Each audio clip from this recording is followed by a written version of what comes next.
Welcome back to Mystifying Miracles. Glad you're here. Today, my story involves a soldier in 1961. A miracle happens that saves his life. I'm going to get into it. Stay tuned.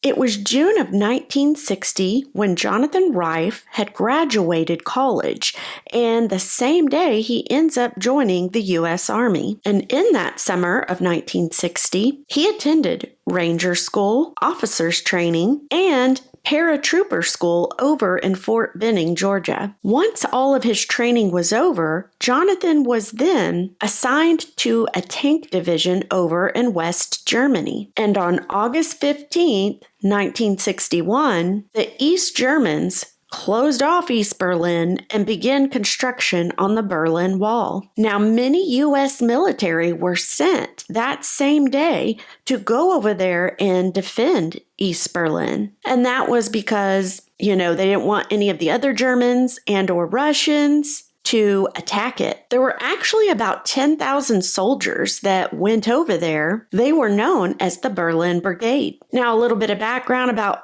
when all this was going on. Jonathan kind of goes into his story and he talks a little bit about there being a checkpoint, and it was called Checkpoint Charlie. And basically that's where Russians tried to prevent Americans from going into East Berlin. Now, there were so many in Germany at that time that were trying to flee any way they could.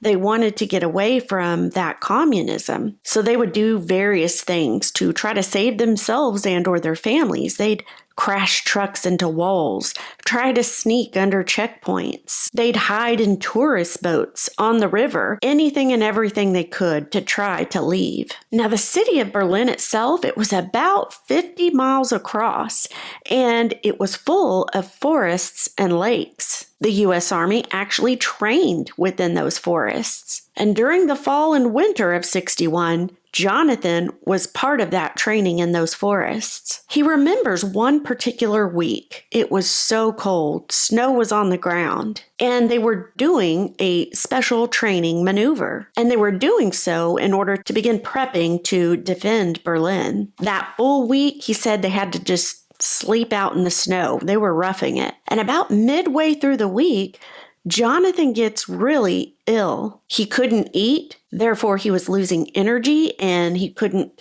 keep up with the exercises as well as he should have been, but he pushed through it. During the whole time, he remembers being very achy and just feeling like he was going to pass out at times. But because he was an officer, he had to, like I said, he just had to push through. On many nights, they had to do long-distance foot patrols, and Jonathan said it was so incredibly hard because of how sick he was feeling. When he gets back to his post, it was Friday night, and his company was out on alert to go out with a tank company, and that was to confront the Russians. Apparently, the Russians had blocked the superhighway leading into Berlin. Feeling like he was, Jonathan knew, this could get dicey. This could end in a lot of combat, and he could barely stand at this point. So this just wasn't going to be possible. So he did have to back out of that, and he went to the hospital instead. When he got back from the hospital that night, he could barely move. So of course, Jonathan goes straight to bed. Their living quarters, these apartment buildings that the soldiers lived in,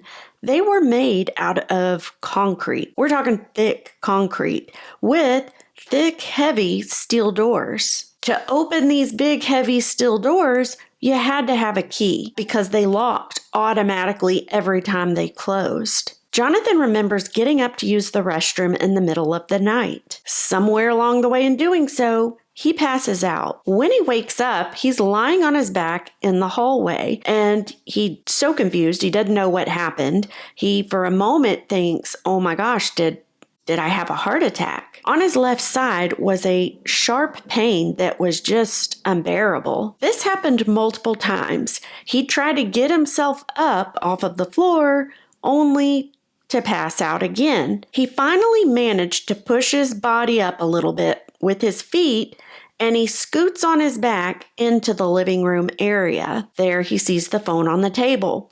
So he reaches for the cord to pull it down. Now the room was very dark. It was pitch black. There was no light in it at the time, so he couldn't see a thing.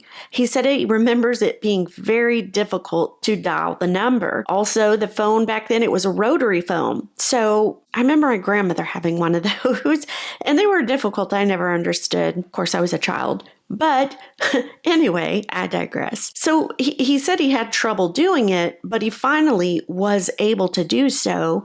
And he called one of his best buddies by the name of Bob Sand. He tells Lieutenant Bob Sand that, hey man, I think I'm having a heart attack. Can you come get me and take me to the hospital? Within 15 minutes, Bob is there. He scoops up Jonathan and he rushes him to the hospital. Now it turns out Jonathan had a ruptured spleen the size of a football. He had to undergo surgery stat just immediately. Altogether, he spent 4 months within a facility and a rehab to recover after his surgery. After that, he went back to duty. But here's the kicker. Here's the intriguing part, if you will. How on earth did Bob get through those heavy steel doors? Because they were locked. And Jonathan was the only one with a key.